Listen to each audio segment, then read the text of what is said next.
तो एकदम आराम से फोकस करना। अब हम लोग क्या कर रहे हैं, ऑडिटर चैप्टर का रिवीजन कर रहे हैं बहुत ही क्विक तरीके से, और अगर फोकस बना के रखोगे तो आपको पूरा का पूरा चैप्टर समझ में आ जाएगा, ठीक है। सबसे पहले हम लोग बात करते हैं ऑडिटर चैप्टर के अंदर अपॉइंटमेंट के बारे में।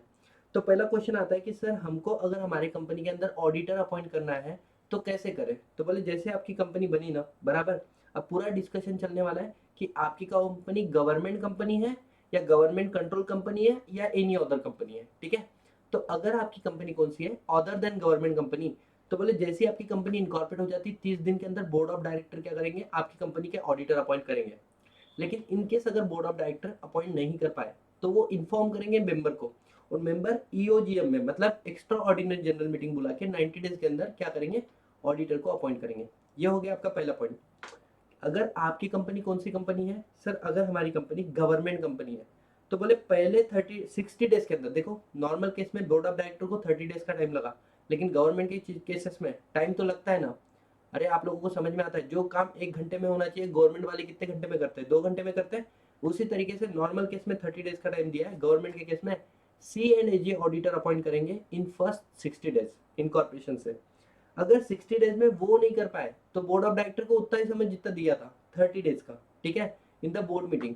लेकिन अगर बोर्ड ऑफ डायरेक्टर फिर भी अपॉइंट नहीं कर पाए तो बोर्ड ऑफ डायरेक्टर इन्फॉर्म करेंगे किसको, मेंबर को, और मेंबर नेक्स्ट 60 डेज में अपॉइंट कर लेंगे annual extra ordinary general meeting के अंदर किसको, फर्स्ट ऑडिटर को। अब जो फर्स्ट ऑडिटर है सर, इसका टेन्योर कितना होता है, he will hold office till the conclusion of first AGM, बराबर, दोनों भी केस में वो ऑफिस कब तक होल्ड करेगा, till the conclusion of first AGM. अब क्वेश्चन हमारे सामने ये आता है कि सर सब्सिक्वेंट ऑडिटर कैसे अपॉइंट करें, ठीक है। तो अदर देन गवर्नमेंट कंपनी में क्या बोला है कि आपकी जो फर्स्ट एजीएम है वहां तक तो आपका फर्स्ट ऑडिटर है ना, बोले हाँ। तो बोले फर्स्ट एजीएम में बोर्ड ऑफ डायरेक्टर रिकमेंड करेंगे मेंबर को, नया ऑडिटर अपॉइंट करेंगे जो वैलिड होगा कब तक, till the conclusion of six AGM, मतलब टोटल कितने साल के लिए अपॉइंट होगा, 5 साल के लिए अपॉइंट होगा। लेकिन इन केस, और उसके बाद में जो भी अपॉइंट होगा वो हमेशा हर हर बार 5 साल के लिए अपॉइंट होगा। इन केस ऑफ गवर्नमेंट कंपनी जो ऑडिटर अपॉइंट होता है ना, वो 5 साल के लिए एक साथ में अपॉइंट नहीं होता है, वो हर साल हर फाइनेंशियल ईयर में नए से अपॉइंट होता है। तो बोला है कि जैसे आपका फाइनेंशियल ईयर कमेंस हुआ उसके 180 डेज के अंदर, मतलब 30 सितंबर तक, 1 अप्रैल से लेकर 30 सितंबर तक आपको क्या करना है, ऑडिटर अपॉइंट कर लेना है। और सर ये कब तक वैलिड होगा इसका अपॉइंटमेंट, इसका अपॉइंटमेंट वैलिड होता है टिल नेक्स्ट एजीएम, मतलब in case of government company auditor हर साल अपॉइंट होता है, but in case of other than government company एक बार अपॉइंट होता है तो 5 साल तक वो आपकी कंपनी में रहता है। क्या आपको ये वाला पॉइंट समझ में आया, जल्दी बताओ यस और नो। Yes sir. आगे बढ़ते हैं कि जब भी आप लोग ऑडिटर को अपॉइंट कर रहे हो तो कुछ बात आपको ध्यान रखना पड़ेगा। क्या, सबसे पहले ऑडिटर का रिटर्न कंसेंट ले लो और उससे एक सर्टिफिकेट ले लो। सर्टिफिकेट में हम लोग क्या लिखेंगे कि वो विद इन लिमिट है, एक ऑडिटर 20 कंपनी का ऑडिट कर सकता है तो वो विद इन लिमिट है, वो डिस्क्वालिफाइड नहीं है to be appointing as auditor of the company, उसके अगेंस्ट में कौन सी लिटिगेशन पेंडिंग है with respect of professional misconduct, ठीक है। और इसके अलावा एनी अदर इन्फॉर्मेशन जो आपको उससे चाहिए वो आप लोग उससे मंगा लो। इसके अलावा आपको उसके क्वालिफिकेशन और एक्सपीरियंस को भी चेक करना पड़ेगा, ठीक है। अब क्वेश्चन ये आता है कि सर मैनर ऑफ सिलेक्शन, अगर हमें किसी ऑडिटर को सिलेक्ट करना है, अपॉइंट करना है, तो हम लोग कैसे करें। तो बोले देखो आपकी कंपनी में ऑडिट कमेटी एप्लीकेबल है या नहीं है। अगर ऑडिट कमेटी नहीं है तो बोर्ड ऑफ डायरेक्टर आप उस व्यक्ति का क्वालिफिकेशन देख लेना, एक्सपीरियंस देख लेना।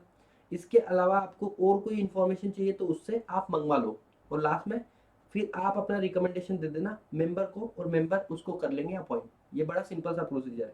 लेकिन अगर आपकी कंपनी में ऑडिट कमेटी एप्लीकेबल है तो ऑडिट कमेटी का जिम्मेदारी है वो देखेगा क्वालिफिकेशन और एक्सपीरियंस, उसके बाद में उसको कोई एडिशनल इन्फॉर्मेशन चाहिए तो वो मंगवा लेंगे।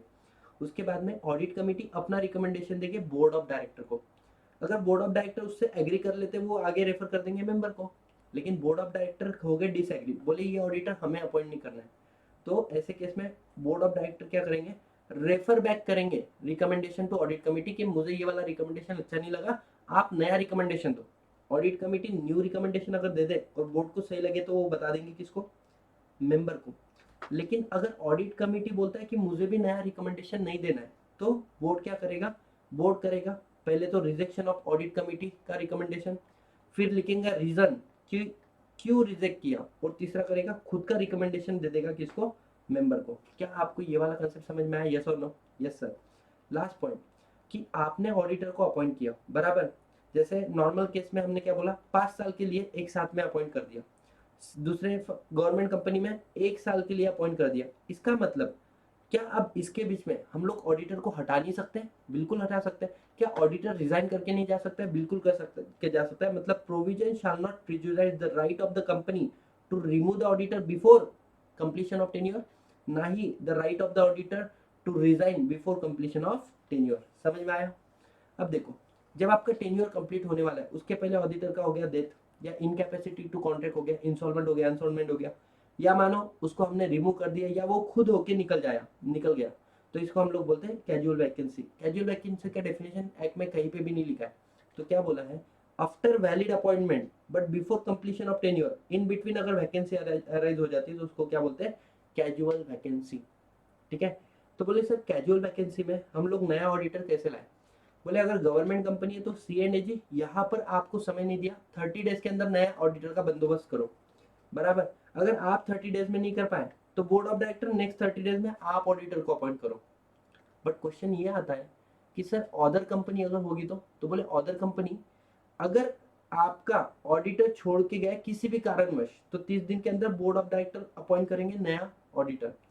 बट अगर आपके ऑडिटर ने लिया है रेजिग्नेशन, मतलब आपने उसको रिमूव नहीं किया है, उसका डेथ नहीं हुआ है, अनसॉन्मेंट नहीं हुआ है, उसने रिजाइन किया है, मतलब देर आर हाई चांसेस कि आपकी कंपनी में शायद फ्रॉड भी हो सकते हैं। तो बोले बोर्ड ऑफ डायरेक्टर आपने 30 डेज के अंदर नया ऑडिटर तो अपॉइंट करना है, साथ ही साथ में आपने क्या करना है? शेयर होल्डर का अप्रूवल ले लेना है विद इन 3 मंथ। क्या ये वाला पॉइंट आप लोगों को लॉजिकली समझ में आया? यस और नो? और ये जो ऑडिटर अपॉइंट होगा ना, ये वैलिड होगा कब तक? Till the conclusion of next AGM, that's it. ठीक है। नेक्स्ट पॉइंट, क्या ऑडिटर का रीअपॉइंटमेंट हो सकता है? बोले हाँ हो सकता है। तीन कंडीशन है। क्या? पहली बात, वो डिस्क्वालीफाइड नहीं होना चाहिए सेक्शन 141 के अंदर। दूसरी बात, उसने नोटिस नहीं देनी चाहिए अनविलिंग टू एक्ट कि मेरे को आप कंपनी में आगे काम नहीं करना है, या उनके उसके अगेंस्ट में स्पेशल रिजोल्यूशन पास नहीं होना चाहिए। किस बात का? To appoint another person as auditor, हमको इसको ऑडिटर नहीं रखना है, किसी और को ऑडिटर रखना है, ऐसा स्पेशल नोटिस पास नहीं होना चाहिए। या फिर not to appoint this person as auditor, जो रिटायरिंग ऑडिटर उसको फिर से ऑडिटर नहीं बनाना है। अगर ये स्पेशल नोटिस पास हो चुका है तो आप उस व्यक्ति को आपकी कंपनी के अंदर ऑडिटर नहीं बना सकते हो। क्या आपको सारे पॉइंट क्लियर हो गए? यस और नो? यस और नो गाइस? यस। तो अगर इन नटशेल अगर हम लोग रिवाइज करें तो क्या बोल दिया? फर्स्ट ऑडिटर अपॉइंट कैसे करोगे? अदर कंपनी 30 डेज 90 डेज, ठीक है। गवर्नमेंट कंपनी 60 30 60, ठीक है। इसके बाद में subsequent auditor other company first AGM से 6 AGM, then after every 6 AGM. Government company every year financial year commence होने के बाद में 180 डेज के अंदर। उसके बाद में ऑडिटर अपॉइंट करोगे तो उससे लेना पड़ेगा सर्टिफिकेट, ठीक है। नेक्स्ट पॉइंट क्या बोला है? Manner of selection of auditor, तो बोले ऑडिट कमेटी नहीं है तो बोर्ड ऑफ डायरेक्टर अपना रिकमेंडेशन दे देंगे मेंबर को, और अगर ऑडिट कमेटी है तो ऑडिट कमेटी रिकमेंडेशन देगी बोर्ड ऑफ डायरेक्टर को, बोर्ड ऑफ डायरेक्टर एग्री करे तो दे देंगे मेंबर को, अगर बोर्ड ऑफ डायरेक्टर डिसएग्री करे तो रेफर बैक करेंगे ऑडिट कमेटी को। ऑडिट कमेटी न्यू रिकमेंडेशन दे दी तो बहुत बढ़िया, हम मेंबर को बताएंगे। नहीं दी, डिसएग्री कर रही है तो बोर्ड ऑफ डायरेक्टर उसका रीजन लिखेंगे रिजेक्शन का, और उसके बाद में अपना रिकमेंडेशन दे देंगे किसको? मेंबर को। बहुत बढ़िया। लेकिन ये जो आपने अपॉइंट किया 1 साल से लेके 5 साल तक का, बराबर, इसके अंदर कंपनी के पास अभी भी अधिकार है किसके? टेन्योर के पहले इसको रिमूव करना। ऑडिटर के पास अभी भी अधिकार है कि बिफोर टेन्योर वो रिजाइन करके जा सकता है। अगर आप ऐसे कंपनी को बीच में छोड़ के जा रहे हो आपके समय के पहले तो उसको बोलते हैं casual vacancy. Sir casual vacancy कैसे फिल करते हैं? गवर्नमेंट कंपनी के अंदर 30 डेज में C&AG, अगर नहीं कर पाया तो नेक्स्ट 30 डेज में board of director, other case में बोर्ड ऑफ डायरेक्टर कर देगा 30 डेज के अंदर। लेकिन अगर रेजिग्नेशन वाला केस है तो बोर्ड ऑफ डायरेक्टर फिल तो करेगा 30 डेज में, अप्रूवल लेगा शेयर होल्डर का नेक्स्ट 3 मंथ के अंदर, बराबर। और इसका अपॉइंटमेंट कब तक वैलिड होगा? नेक्स्ट एजीएम तक। समझ में आया? तो यहाँ पर आपका कंप्लीट हो गया सेक्शन नंबर कौन सा? सेक्शन नंबर 139 पूरा पूरा इन डेप्थ, है ना। अब हम लोग आ जाते हैं सबसे पहले कि एक व्यक्ति कब इलिजिबल नहीं होता है कंपनी का ऑडिटर बनने के लिए। तो ऐसे कुछ सिचुएशन है। पहली बात, अगर आपको ऑडिटर बनना है तो आप इंडिविजुअल चार्टर्ड अकाउंटेंट होने चाहिए जो प्रैक्टिस के अंदर है, या फिर अगर किसी फर्म को हम लोग क्या बना रहे हैं? ऑडिटर बना रहे हैं, तो मेजोरिटी ऑफ द पार्टनर आपके क्या होने चाहिए? Practising chartered accountant in India होने चाहिए। क्वेश्चन ये आता है कि सर डिस्क्वालिफिकेशन की बात करें तो डिस्क्वालिफिकेशन में पहला आया बॉडी कॉर्पोरेट। बॉडी कॉर्पोरेट मतलब कंपनी को आप लोग ऑडिटर नहीं बना सकते हो, बराबर। एक्स ने कंपनी बनाया एबीसी लिमिटेड, क्या एबीसी लिमिटेड को आप पीक्यूआर लिमिटेड ऑडिटर बना सकते हैं? Answer is no. दूसरा क्वेश्चन आता है officer and employ of the company. देखो आकाश मेरा दोस्त है, he is a chartered accountant and he is also employ of the Reliance industry limited. तो रिलायंस बोलती है उसी को ऑडिटर बोलकर अपॉइंट करना है, तो नहीं चलता है, ऑफिसर एम्प्लॉय को नहीं कर सकते हो। तीसरा, the partner and employ of the officer and क्या ऑफिसर एंड द एम्प्लॉय, मतलब क्या है, आकाश जो है वो रिलायंस का क्या है, डायरेक्टर है, और आकाश एक फर्म में भी क्या है, पार्टनर है, बराबर। तो उस फर्म के जो पार्टनर है, उस फर्म के जो एम्प्लॉय है, अब वो रिलायंस के क्या नहीं बन सकते, प्रैक्टिसिंग मतलब स्टैट्यूटरी ऑडिटर नहीं बन सकते। आगे बात करते हैं हम लोग, ठीक है। नेक्स्ट पॉइंट क्या बोला है कि अगर कोई पर्सन है और जिसका रिलेटिव कंपनी के अंदर डायरेक्टर और केएमपी है, तो अगर आपके जो रिलेटिव है वो किसी कंपनी में डायरेक्टर केएमपी है, तो आप उस कंपनी में अपॉइंट होने से क्या बन जाते हो जाते हो डिस्क्वालीफाइड।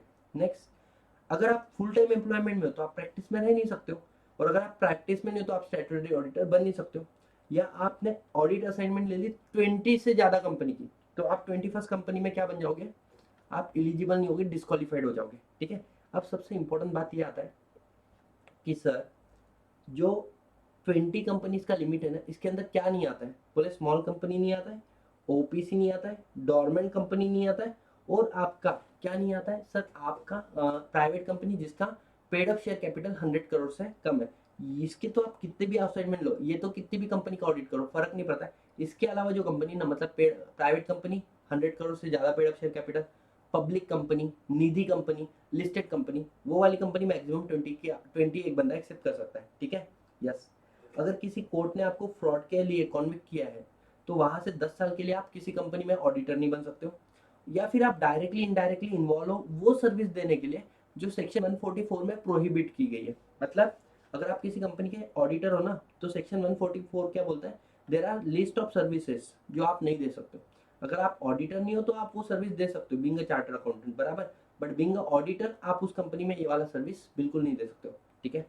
अब इसके अलावा कुछ इंपॉर्टेंट बातें हैं कि अगर ऑडिटर खुद या उसका रिलेटिव या उसका पार्टनर कंपनी से, होल्डिंग कंपनी से, सब्सिडरी से, एसोसिएट से, या सब्सिडरी ऑफ होल्डिंग कंपनी, मतलब को सब्सिडरी जिसको मैं बोलूँ, है ना, अगर आप उनके अंदर कोई भी सिक्योरिटी होल्ड करते हो, तो you can not become auditor of that company. आपका पार्टनर कोई सिक्योरिटी होल्ड करता है, you can not become auditor of that company.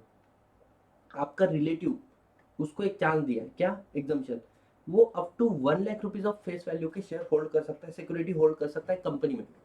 Face value बोला है, मार्केट वैल्यू नहीं बोला है। और अगर आप कंपनी में ऑडिटर बन गए, उसके बाद में उसने 1 लाख से ज्यादा की शेयर ले लिए, तो आपको 60 डेज का टाइम दिया है, कितने 60 डेज का, कि उसकी होल्डिंग को कम करा दो, नहीं तो आप डिस्क्वालीफाइड हो जाओगे, आपको अपना ऑफिस छोड़ना पड़ेगा। नेक्स्ट आता है इंडेप्टेड। अगर आप किसी कंपनी के इंडेप्टेड हो, 5 लाख से ज्यादा पैसा आपने लेके रखा है, तो आप उस कंपनी का ऑडिटर नहीं बन सकते हो, क्योंकि आपका क्या खत्म हो जाता है, इंडिपेंडेंस खत्म हो जाता है। और लास्ट वाला, अगर किसी थर्ड पर्सन ने लोन लिया जिसकी गारंटी आपने दी है, और वो लोन अमाउंट कितना है, एक्सीडिंग 1 लाख रुपीज, तो ऐसे वाले केस में आप भी उस कंपनी की क्या नहीं बन सकते हो, ऑडिटर नहीं बन सकते हो।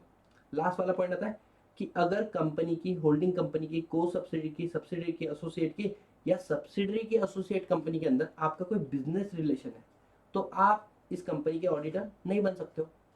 लेकिन बिजनेस रिलेशनशिप में दो चीजों को एक्सक्लूड किया, क्या, अगर ऑर्डिनरी कोर्स ऑफ बिजनेस है और एट आर्म्स लेंथ प्राइस है, मतलब उस कंपनी का वो नॉर्मल बिजनेस है, फॉर एग्जांपल अमूल का बिजनेस नॉर्मल क्या है, दूध बिकना। अब अमूल का दूध तो मैं भी पीता हूँ, क्या मैं उसका ऑडिटर नहीं बन सकता? बिल्कुल बन सकते हो। पहला क्वेश्चन, उनका ऑर्डिनरी बिजनेस ट्रांजेक्शन है, बोले हाँ, और वो आर्म्स लेंथ प्राइस पे आपको दे रहे हैं, मतलब लोगों को 20 रुपए में दूध दे रहे हैं और आपको 10 रुपए में दे रहे हैं, तो फिर नहीं बन सकते हो। लेकिन लोगों को भी 20 दे रहे हैं, आपको भी 20 रुपए में दे रहे हैं आर्म्स लेंथ प्राइस पे, तो आप उस कंपनी के ऑडिटर बन सकते हो। लास्ट वाला पॉइंट आता है प्रोफेशनल सर्विसेज। अगर आप कोई दूसरी प्रोफेशनल सर्विस उनको दे रहे हो, मतलब जीएसटी ऑडिट वगैरह कर रहे हो, तो ऐसा प्रॉब्लम नहीं है, आप उसके स्टैट्यूटरी ऑडिटर बन सकते हो। समझ में आया? तो सेक्शन 141 हमने पढ़ लिया डिस्क्वालिफिकेशन के बारे में, फिर से रिवाइज कर लो। Body corporate you can not, officer employ of the company you can not, उनके partner employ you can not, आप आपके रिलेटिव या आपके पार्टनर, सिक्योरिटी या इंडेप्टेड हो या गारंटी हो। सिक्योरिटी कितना, तो बोले सिक्योरिटी कुछ भी नहीं होल्ड कर सकते, इंडेप्टेड अप टू 5 लाख और गारंटी अप टू 1 लाख, तो फिर टेंशन नहीं। इसके बाद एम्प्लॉय को बोला, रिलेटिव को बोला 1 लाख तक की सिक्योरिटी तू होल्ड कर सकती, वो भी किसमें, कंपनी में, होल्डिंग सब्सिडी एसोसिएट का बात नहीं किया, ठीक है। आपके बिजनेस रिलेशनशिप नहीं होने चाहिए कंपनी, होल्डिंग सब्सिडी एसोसिएट, को subsidy and associate of subsidiary के साथ में। आपका रिलेटिव किसी कंपनी में डायरेक्टर के एमपी है, तो आप नहीं बन सकते हो। फुल टाइम एम्प्लॉयमेंट में तो नहीं बन सकते हो। 20 असाइनमेंट ऑफ ऑडिट कंप्लीट होगी 21st में नहीं ले सकते हो। अगर कोर्ट ने आपको फ्रॉड के लिए दोषी करार किया है तो 10 साल तक कहीं पे ऑडिटर नहीं बन सकते हो। और डायरेक्टली इनडायरेक्टली आप वो सर्विस दे रहे हो जो सेक्शन 144 में प्रोहिबिट की गई है। अब क्वेश्चन ये आता है, सर ऐसी कौन सी सर्विस है जो सेक्शन 144 ने प्रोहिबिट की है? तो बोला है सेक्शन 144 बोलता है कि ये 8 सर्विसेज है, ये आप कंपनी को, उसकी होल्डिंग को, उसकी सब्सिडी को नहीं दे सकते हो। कौन सी? बोले अकाउंटिंग, बुक कीपिंग, जिसका अकाउंट तुम कर रहे हो उसी का ऑडिट तुम करोगे, मतलब तुम खुद की गलतियां नहीं निकालोगे।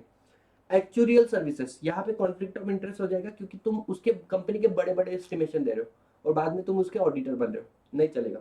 फिर आई मतलब इंटरनल ऑडिट, अगर आप किसी कंपनी का कर रहे हो तो आप उसका स्टैट्यूटरी ऑडिट नहीं बन सकते हो, एक्सटर्नल ऑडिट नहीं कर सकते हो, ठीक है। इन्वेस्टमेंट एडवाइजरी, कहाँ पे पैसा डालना है कहाँ पे नहीं डालना है। इन्वेस्टमेंट बैंकिंग सर्विसेज आप उस कंपनी को दे रहे हो। मैनेजमेंट सर्विसेज दे रहे हो उनके स्टार्टअप को चलाने का, रन करने का, एचआर बचार का, तो आप उस कंपनी में ऑडिटर नहीं बन सकते हो। अब उस कंपनी का फाइनेंस का कोई काम है वो उन्होंने आउटसोर्स किया है आपको, अब आप उस कंपनी के क्या नहीं बन सकते? ऑडिटर नहीं बन सकते हो। और लास्ट में उनका फाइनेंशियल इंफॉर्मेशन सिस्टम है, उसको डिजाइन करने वाले, उसको इम्प्लीमेंट करने वाले आप खुद ही हो। तो कल जाके उसके एरर आप क्यों निकालोगे? तो आप उस कंपनी के ऑडिटर नहीं बन रहे हो, बन सकते हो, ठीक है। क्वेश्चन ये आता है, सर सर ऑडिटर को ऑडिट रिपोर्ट पे साइन करना पड़ता है? बिल्कुल साइन करना पड़ता है, साथ ही सेक्शन 145, साथ ही साथ में क्वालिफिकेशन, कमेंट एंड ऑब्जर्वेशन, अगर कुछ हो गया एडवर्स इफेक्ट है जिसका कंपनी के ऊपर, बराबर, वो आपको उसके अंदर लिखना भी रहेगा और जनरल मीटिंग में रीड आउट भी करना पड़ेगा। और ये जो ऑडिट रिपोर्ट है ना, मेंबर के लिए इंस्पेक्शन के लिए ओपन भी रखना पड़ेगा। सर क्या ऑडिटर को जनरल मीटिंग अटेंड करना मैंडेटरी है? सेक्शन 146 बोलता है auditor to attend general meeting, मतलब जो नोटिस ऑफ जनरल मीटिंग है ना, वो ऑडिटर को जाएगा, उसको मीटिंग अटेंड करना मैंडेटरी है। बट कंपनी के पास पावर है, कंपनी उसको एग्जाम कर सकती है कि तू जनरल मीटिंग में मत आ। अगर वो आता तो कैसे आता? बोले खुद आता या फिर उसके एजेंट के थ्रू आता, और एजेंट भी क्या होना चाहिए? बोले सीए होना चाहिए। नेक्स्ट पॉइंट आता है, जो ऑडिटर होता है ना, अगर कोई बिजनेस मैटर है जो उसके से कनेक्टेड है तो उसको राइट टू बी हर्ड है, मतलब उसको अपन लोग सुन सकते हैं, उसके पास बात करने का अधिकार है उस मैटर के ऊपर। समझ में आया? Yes sir. अब क्वेश्चन ये आता है, लास्ट वाला पॉइंट हमारा, कि सर क्या एक ऑडिटर को हम लोग रिमूव कर सकते हैं क्या? बोले रिजाइन कर सकता है क्या? यस और नो? बोले बिल्कुल। अगर ऑडिटर को रिमूव करना है तो उसको अपॉर्चुनिटी ऑफ बीइंग हर्ड दो, फिर बोर्ड रिजोल्यूशन पास करो। अब रिमूव कर रहे हो ना, तो आपको क्या चाहिए? सेंट्रल गवर्नमेंट का अप्रूवल लगता है। तो बोले जैसे बोर्ड रिजोल्यूशन पास किया 30 दिन के अंदर एप्लीकेशन करो सेंट्रल गवर्नमेंट को, और सेंट्रल गवर्नमेंट ने अप्रूवल दे दिया तो उसके 60 डेज में स्पेशल रिजोल्यूशन पास करो और एमजीटी 14 फाइल कर दो, ऑडिटर रिमूव। और डीआई 12 भी करना पड़ेगा? नहीं बेटा, ये डायरेक्टर नहीं है, ऑडिटर है। रेजिग्नेशन, ऑडिटर अगर खुद छोड़ के जा रहा है तो वो किसको बताएगा? 83 फॉर्म वो विद इन 30 डे क्या करेगा? फाइल करेगा। किसको? आरओसी को। और बताएगा किसको? कंपनी को एंड सी एंड एजी को भी, ठीक है। और वो 83 फॉर्म में वो क्या बताएगा? रीजन और फैक्ट क्यों वो कंपनी को छोड़ के जा रहा है। लास्ट वाला पॉइंट, क्या क्या सर एनसीएल एनसीएलटी ऑडिटर को हटा सकता है? देखो, एक तो सुओ मोटो या फिर किसी के एप्लीकेशन पे एनसीएलटी को लगता है कि ऑडिटर फ्रॉड में इन्वॉल्व है, ऑडिटर फ्रॉड में इन्वॉल्व है, तो वो बोल सकता है कंपनी को कि तुम तुम्हारे ऑडिटर को क्या करो? रिमूव करो। अब वो जो ऑडिटर को रिमूव किया है ना, वो ऑडिटर 447 फ्रॉड वाले केस में लायबल रहेगा। और सेकंड चीज, वो उसी कंपनी में नेक्स्ट 5 साल के लिए अपॉइंट नहीं हो सकता, ठीक है। यस। नेक्स्ट पॉइंट आता है, अगर सीजी ने एप्लीकेशन दिया था सेंट्रल गवर्नमेंट ने, और एनसीएलटी सेटिस्फाई हो जाता है कि भाई साहब ऑडिटर को चेंज करने का रिक्वायरमेंट है, वो फ्रॉड में इन्वॉल्व है, तो 15 दिन के अंदर वो ऑर्डर पास करेगा कि कंपनी आपका ऑडिटर अब ऑडिटर बोल के काम नहीं करना चाहिए, और सीएनएजी आपकी जिम्मेदारी, आप नया ऑडिटर अपॉइंट करो। चलता है, अरे दौड़ता है, ठीक है। ऑडिटर के रेमुनरेशन के, रुको एक पॉइंट बाकी है, क्या क्या मेंबर ऑडिटर को रिमूव कर सकते हैं? बोले दो कंडीशन। पहली बात, ऑडिटर इलिजिबल था रीअपॉइंटमेंट के लिए, ऑडिटर इलिजिबल था रीअपॉइंटमेंट के लिए, but member special resolution pass करके बोलता है कि हमें दूसरे बंदे को ऑडिटर अपॉइंट करना है या फिर सेम बंदे को ऑडिटर अपॉइंट नहीं करना है, ठीक है। तो इसके लिए मेंबर आपको देना पड़ेगा special notice at least 14 days before company. Company आगे ये फॉरवर्ड करेगी ऑडिटर को, ऑडिटर देगा अपना रिप्रेजेंटेशन। अगर रिप्रेजेंटेशन टाइम में आ गया तो सारे मेंबर को ये नोटिस के साथ में भेज देंगे, बराबर। और अगर रिप्रेजेंटेशन आने में हुई देरी तो फिर एक काम करेंगे, उसको अधिकार देंगे कि तू जनरल मीटिंग में पढ़ लेना अपना रिप्रेजेंटेशन, बट इसके लिए आपको आरओसी को ये रिप्रेजेंटेशन फाइल करना पड़ेगा, दैट्स इट। लेकिन आपको लगता है कि ऑडिटर इस रिप्रेजेंटेशन में फालतू की बकवास कर रहा है, मतलब डायरेक्टर को गाली दे रहा है, बोले मेरे साथ में गलत कर रहे हो, तो ऐसे वाले केस में आप एक काम करना, एप्लीकेशन कर देना किसको, ट्राइब्यूनल को, और बोलना कि वो अब्यूज कर रहा है उसकी राइट का, मतलब अब्यूजिंग हिज राइट और टू गेन नीडलेस पब्लिसिटी। और फिर एप्लीकेशन के अंदर आपको ट्राइब्यूनल बोल सकता है कि आप उसकी रिप्रेजेंटेशन को मेंबर को फॉरवर्ड मत करो, या फिर उसकी रिप्रेजेंटेशन को रीड आउट मत करो, कहाँ पे, जनरल मीटिंग के अंदर। ठीक है जी, तो यहाँ पे कंप्लीट हो जाता है तुम्हारा कौन सा सेक्शन, सेक्शन 140 एज वेल। अब लास्ट वाला पॉइंट हम लोग डिस्कस करेंगे, कौन सा, सेक्शन नंबर 142, और इसके बाद में एक कंसेप्ट है रोटेशन ऑफ ऑडिटर, वो and then we are done. Remuneration of auditor, बोले वैसे तो जनरल मीटिंग में फिक्स होगा, या फिर जनरल मीटिंग में मैनर वगैरह फिक्स होगा कि ऑडिटर का रेमुनरेशन कैसे फिक्स करना है, लेकिन फर्स्ट ऑडिटर जो उसका remuneration generally board of director appoint करते हैं ना, तो बोर्ड ऑफ डायरेक्टर फिक्स करते हैं। रेमुनरेशन में क्या आता है, बोले आपका ऑडिट फीस और इसके अलावा कुछ एक्सटेंडेड फैसिलिटी उन्होंने दी आपको, आने जाने का पैसा, खाने पीने का पैसा, वो भी ऑडिट फीस का ही पार्ट होता है।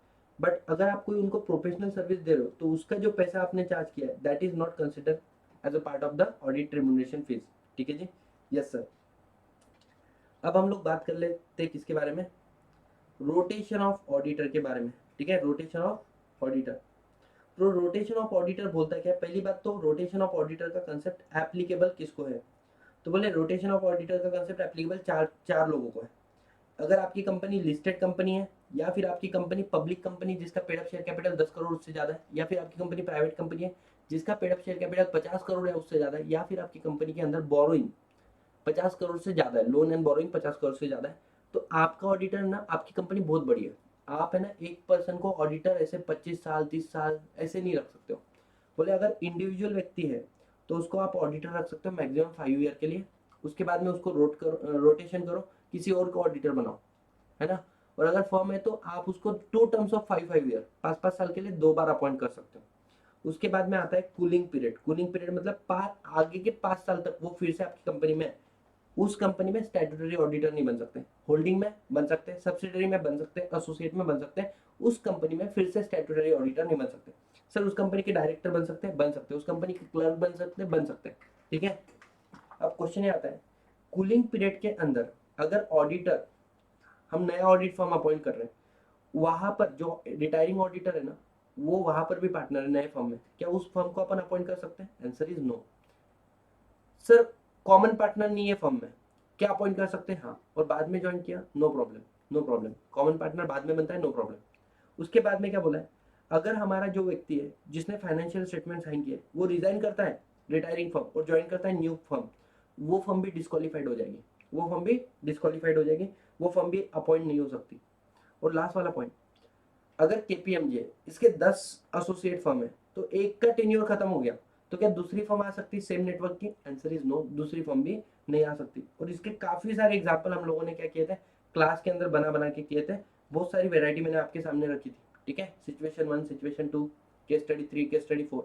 और इसके बाद में मुझे नहीं लगता है कि अब ऑडिटर से इससे ज्यादा तुम लोगों को कुछ ज्ञान चाहिए।